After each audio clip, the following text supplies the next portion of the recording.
Yes, I had a couple of questions and some comments from the meeting tonight, if that's okay. When Bobby was talking, okay, Bobby, there you go. When Bobby Webb was talking about the lady that needed help, a couple of things popped into my mind that I thought, I wondered if anybody could do anything about.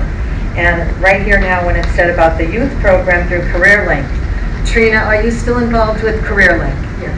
If they have a youth program there, would there be something like that they could use students to come in and help the lady clean her home, or maybe even get clubs involved, like a key club from Pittston Area High School, or youth groups from the churches? They have to have a certain number of hours. The seniors have to put in a certain number of hours of volunteer work.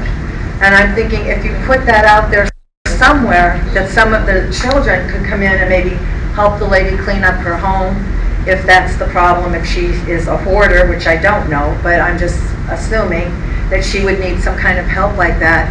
And on the other hand too, if she needs some minor repairs done, maybe there are people in the community like electricians or carpenters or somebody that would be willing to go in and help an elderly lady with her home, you know, pro bono. So that was the one thought that I had when Bobby was up there standing. And Bobby, I thank you so much for your humanity and thinking about her and her condition. And I hope somebody can help do something about it for her.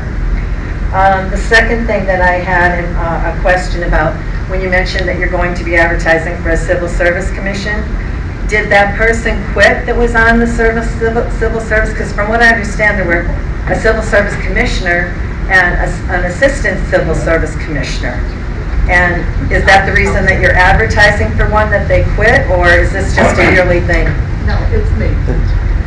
Trina's, My term is expired.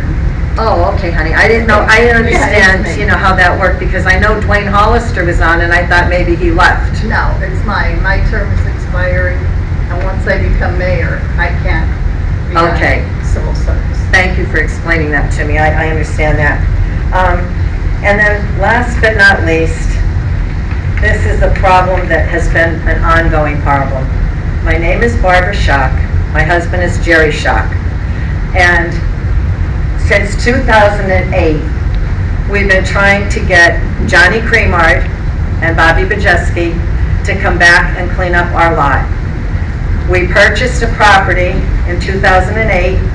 They keep promising, well, we haven't talked that often to Bobby Bajeski, but Johnny Cremard, every time my husband runs into him, because they were childhood friends, they grew up together, and every time he sees him, he'll say, Johnny, when are you going to come back and help me with my lot?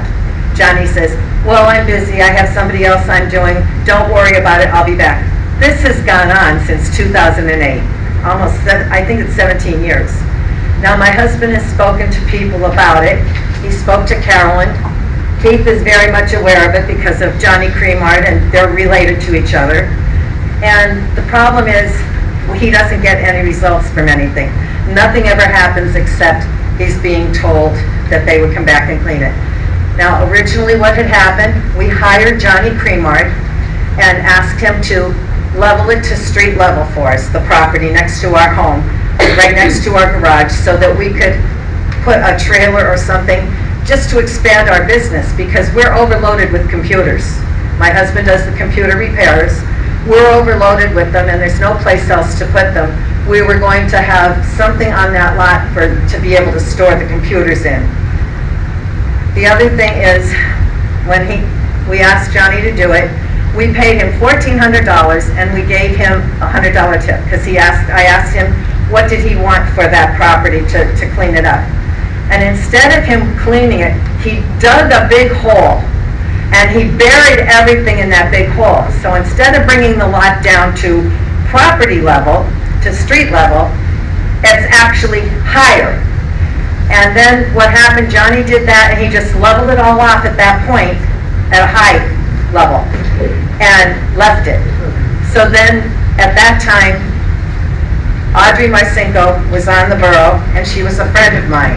And Audrey Yeager was on the council here too, and she was a cousin of Jerry's. So we went to them, and they said they had a project on Railroad Street. Now, the Railroad Street project, from what I understand, the neighbors were complaining because of the mosquitoes and everything. And Audrey said, one hand washes the other. How about if we take your dirt and then we can use it on the Railroad Street project to make sure that the neighbors on that street were not going to be complaining about all the mosquitoes and everything laying there. So we actually gave them 650 tons of dirt to use for their project. At the time, Bobby Bajeski said to me, you know, Barbara, you could get money for that. You could get so much a ton for that if you wanted, for a truckload. We never charged the borough anything. And that will be in your minutes from back then, because Audrey Yeager stood up at a council meeting one time and thanked my husband Jerry for giving 650 ton of dirt. What happened was the railroad police went by and saw them working on Railroad Street and put everything to a stop. When they put everything to a stop, they left everything on our property a mess. Great big holes that were dug, great big boulders. We've been asking Johnny Creamart to come back and to do it, because at that time they hired Johnny Creamart and Bob Bajeski and Johnny Creamart subcontractor to come back and clean our lot up. So far it hasn't been done. And the other thing is, when they did come back, they left it such a mess. And now all the trees are overgrown on there, all that Japanese knotweed, all the trees, it's all overgrown there. And I would really like the borough to make them come back and do their job. Now, I know my husband spoke to Carolyn at one time, and Carolyn said, well, there was no contract. No, there wasn't a written contract, because it was done through friendship with Johnny Creamart. It was done through friendship with Audrey Marcinko, Audrey Yeager, and the members that she had assigned to come, Bobby Bajeski and Johnny Creamart, to come and do it. The bottom line is, no written contract is there, but we do have a contract, an oral contract on video of what they were supposed to do and what they were going to do, and they did not do anything. And every time he sees Johnny Creamart, he asks him, and Johnny says, oh, don't worry about it, I'll be back, I'll do it. Well, in the summer, he said, well, it's too much now, I'll come back in October when all the leaves are, you know, drying up and everything, and I'll come back and do it. So the reason I'm here tonight, I want something done about our property. We can't use it. 17 years not being able to use your own property, it's not fair. And I would really like to see something done about it. Now, my husband has approached them, and he feels that his words were on deaf ears. And he's spoken to several people here about it. And they know. Jeff knows about it, Keith knows about it, and Carolyn knows about it, Trina knows about it. And please, I'm begging, let them come back and level our lot off. And instead of having it the mess that it is and all those overgrown trees and boulders and holes in it. We need to be able to use our lot. Thank you. Thank you.